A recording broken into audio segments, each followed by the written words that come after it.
गुरुवर की करुणा के कुछ प्रसंग तो ऐसे भी बने कि बड़े से बड़े तो छोड़ दीजिए, छोटे से छोटे लोगों को भी एक प्रयोजन के कारण आचार्य का आशीर्वाद मिल रहा।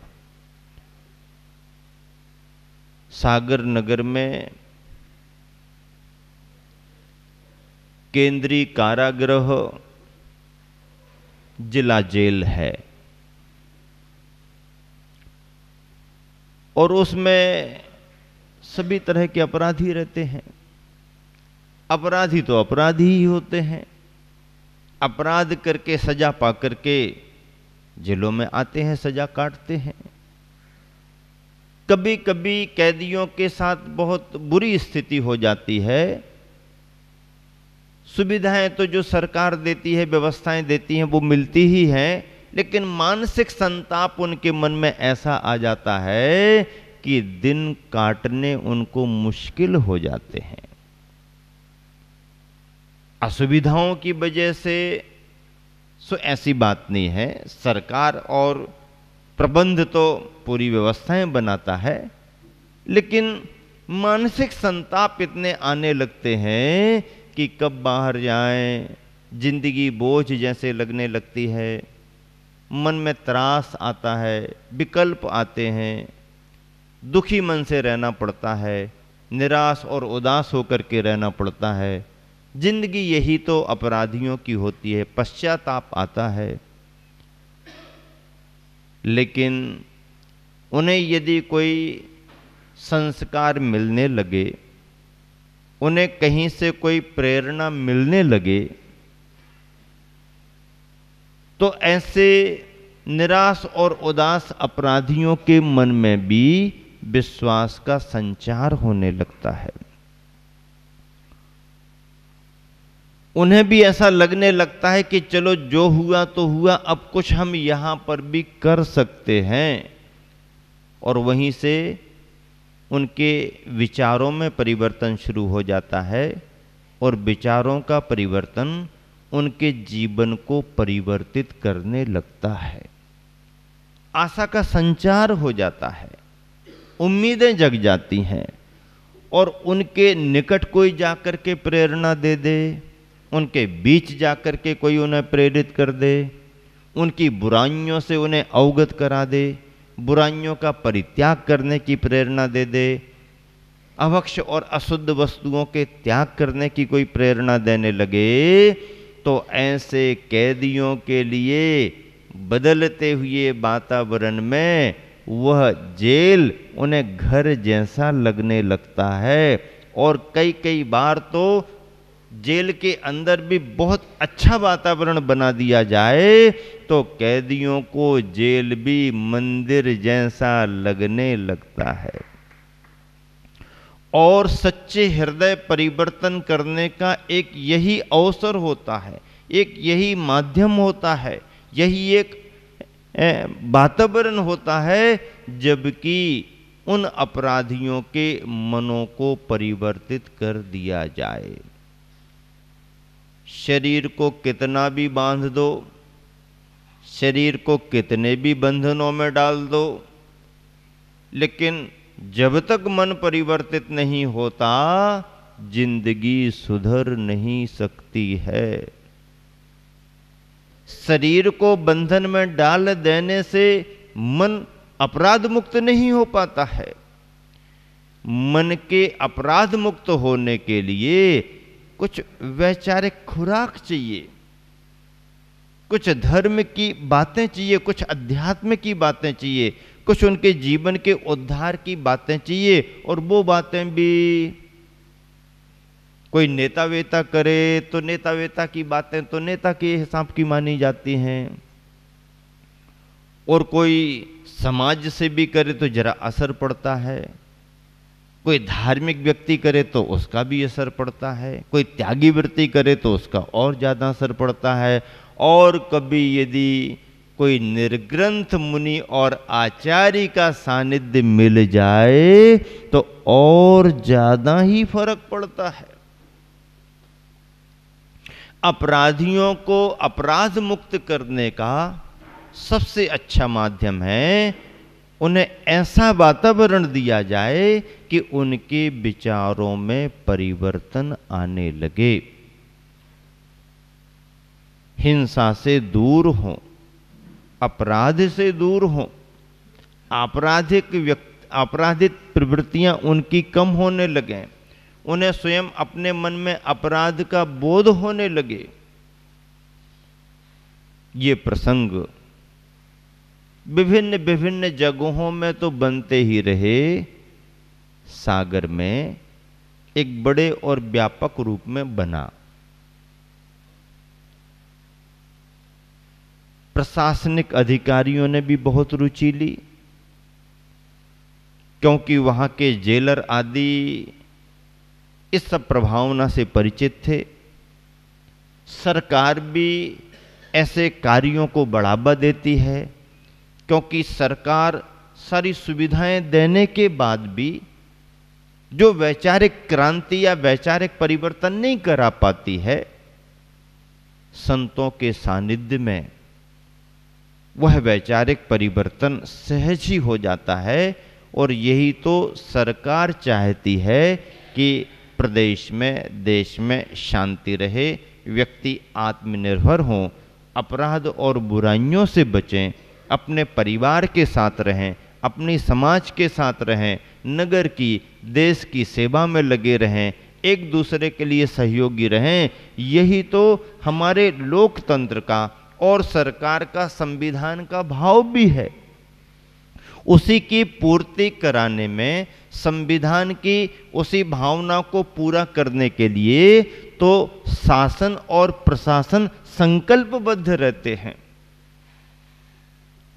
उपलब्धियां भी इसकी होती हैं, और उपलब्धियों के क्रम में गुरुवर के व्यक्तित्व में ये बात प्रारंभ से ही जुड़ी हुई है। जिस समय गुरुवर अजमेर में विराजमान थे, तो अजमेर का भी तो प्रसंग है। अजमेर के जिला जेल में जाकर के आचार्य श्री ने प्रवचन दिया, उसका फोटो आज भी हमारे तुम्हारे सामने देखने को मिलता है। तो ऐसी करुणा की भावना गुरुवर के मन में प्रारंभ से रही, और करुणा की भावना का संचार समय समय पर अनेक रूपों में निकलता रहा। जब गौशाला की बात करते हैं तो जीव दया को लेकर के कितने बड़े रूप में, बड़े पैमाने पर गुरुवर के प्रवचनों से प्रभावित होकर के, गुरुवर की वाणी को सिरोधारी करते हुए जैन समुदाय, जैन समाज ने समूचे देश में जीव दया के नाम पर, दयोदय के नाम से जीवों को अभय देने के लिए अभयारण्य बनाने के रूप में कितनी बड़ी बड़ी गौशालाएं संचालित कर दी हैं। लाखों निरीह, बेजुबान, वृद्ध, बीमार पशु उनमें शरण प्राप्त कर रहे हैं। बहुत बड़ी बात है। संत की करुणा का इससे बड़ा उदाहरण और क्या हो सकता है। उन जीवों के प्रति जिन जीवों से कुछ मिलने वाला नहीं है, जो जीव निरीह हैं, जो जीव आश्रय विहीन हो चुके हैं, ऐसे संगी पंचेंद्रीय पशुओं के प्रति, जीवों के प्रति करुणा की भावना, जिनका जीवन केवल और केवल बाजार में जाकर के कत्ल खाने तक जाने का रह गया था, उन जीवों को वापस लौटाया गया। उन जीवों के लिए शरण सहारा दिया गया। और विभिन्न जगहों में आज भी अच्छे रूप में गौशालाएं चल रही हैं। और बागड़ में भी एक खंदू कॉलोनी और बाहुबली कॉलोनी के बीच में गौशाला चल रही है, तो एक बागीदोरा में भी गौशाला चल रही है, और सैनावासा में भी गौशाला चल रही है, और भी जगह जगह चल रही होंगी। भले ही कुछ जगहों में गौशालाएं चल रही हों, पर जीव दया के दान के रूप में पात्र तो सभी जगह के मंदिरों में रखे हुए हैं। करुणा का दान है। और इस करुणा के दान से, करुणा के महायज्ञ से प्रभावित होकर के जैन तो जैन, जैनेतर भी गुरुवर आचार्य श्री की भरपूर प्रशंसा कर रहे हैं। जैन तो मुनि भक्त समाज है, सो कोई बात नहीं, लेकिन जैनेतरों में बड़े व्यापक रूप में इस कार्य की सराहना गुरुवर के नाम पर पूरे देश में हुई है। अभी वर्तमान की सरकार मध्य प्रदेश की, पहले की शिवराज जी चौहान की सरकार ने कितने बड़े बड़े काम, शिवराज सिंह चौहान स्वयं गुरुवर के चरणों में कितनी बार अपने मुख्यमंत्रित्व काल में कितनी श्रद्धा से कितने बड़े बड़े काम किए, बड़े बड़े काम किए। समाज के रूप में, राष्ट्र के रूप में, धर्म प्रभावना के रूप में, गुरुवर की आज्ञा के रूप में और गुरुवर के भावों को समझ करके जीव दया के रूप में मध्य प्रदेश में बड़ी बड़ी योजनाएं बनाई किसानों के प्रति और गौशालाओं के प्रति। अभी वर्तमान में मुख्यमंत्री कमलनाथ जी हैं, आचार्य श्री के पास उन्होंने जाकर के आशीर्वाद लिया और शासकीय स्तर पर मध्य प्रदेश में 1000 गौशालाएं खोलने का वचन दिया। सरकार कोई भी हो, मुखिया कोई भी हो, काम बढ़िया होना चाहिए, राष्ट्र हित में होना चाहिए, जनहित में होना चाहिए और जीव दया के हित के रूप में होना चाहिए। और जो भी ऐसे कार्य करता है, हमारे गुरुवर तो उन सबको भरपूर आशीर्वाद देते हैं। जीव दया के इस कार्य के रूप में गुरुवर की पहचान बहुत बड़ी बनी है। कैदियों पर कृपा हो रही है गुरुवर की। आज 16 फरवरी है, 16-17 फरवरी का सागर में कार्यक्रम है, आजकल का संभवतः आज का है, कल का भी है। तो जिस समय वहां कार्यक्रम हो रहा है उस समय वहां की चर्चा यहां चल रही है, संत शिरोमणि प्रवचन माला में चल रही है। गुरुवर की कृपा कैदियों पर बरस रही है और केवल कृपा ही नहीं दी जा रही है, उन्हें स्वावलंबी बनाने के उपाय बता करके उन्हें स्वावलंबी बनाया जा रहा है। सरकार भी यही चाहती है कि इनकी सजा पूरी हो तो ये अपने घर जाकर के कुछ करें, ऐसा कुछ करें कि इनका भी पेट भरे और ये अपनी मेहनत से अपने परिवार का भी पेट भरे। अन्यथा सजा पूरी होने के बाद भी अपराधी यदि निकल गया और अपराध वृत्ति से मुक्त नहीं हो पाया तो पुनः वह जाकर के उन्हीं कामों में लग जाएगा जिन अपराधों को करके वह सलाखाओं के अंदर आया था। और फिर अंदर आएगा,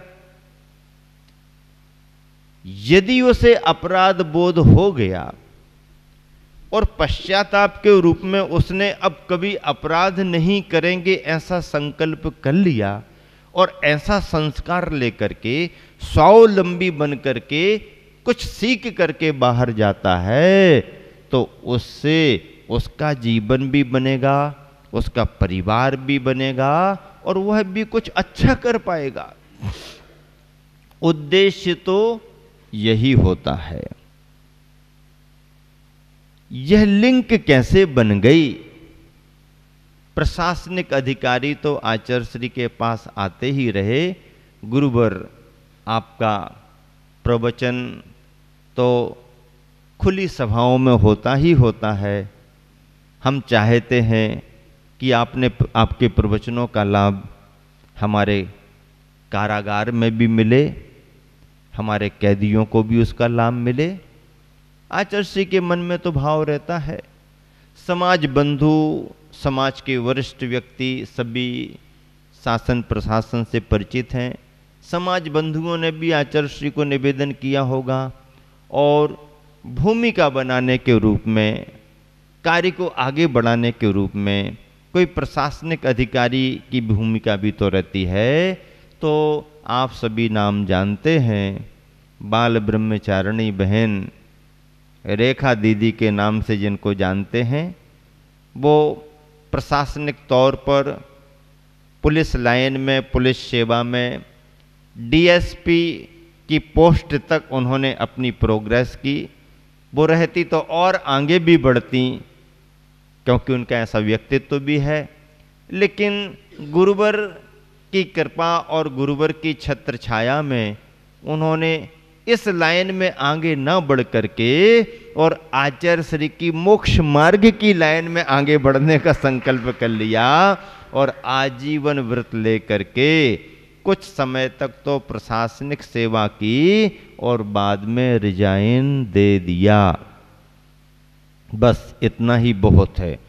बल्कि गुरुवर की कृपा से इन्होंने व्रत लिया है या ये संयम के मार्ग पर आगे बढ़ गई हैं, ऐसा समझ करके सुन करके प्रशासनिक अधिकारी उन्हें बहुत सम्मान की दृष्टि से देखते थे और वर्षों तक तो उनको इतनी सुविधा भी दी कि आप तो बस सर्विस में रहो, रिजाइन मत दो, आपको क्या सुविधा चाहिए, कितने दिन आपको गुरुजी के पास रहना है, कहाँ की ड्यूटी लगवाना है, वहाँ सारी सुविधा देंगे, लेकिन आप रिजाइन मत दो।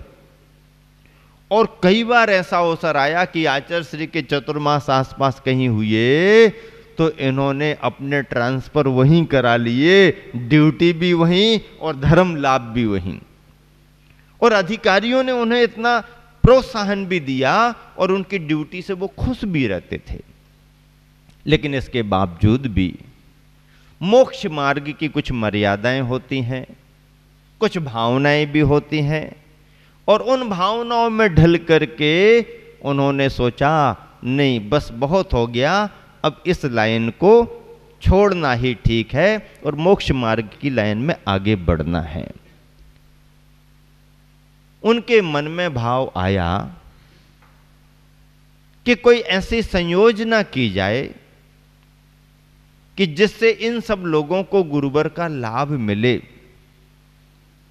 उन्होंने अपनी टीम के साथ, उनकी टीम में बहुत बहनें हैं, बाल ब्रह्मचारिणी डॉक्टर नीलम जी जो बहुत बड़े हॉस्पिटल में अपनी सेवाएं देकर के दिल्ली से वापस आई हैं, आचार्य श्री से आजीवन व्रत लिया है, और भी उनकी बहनें साथ में हैं।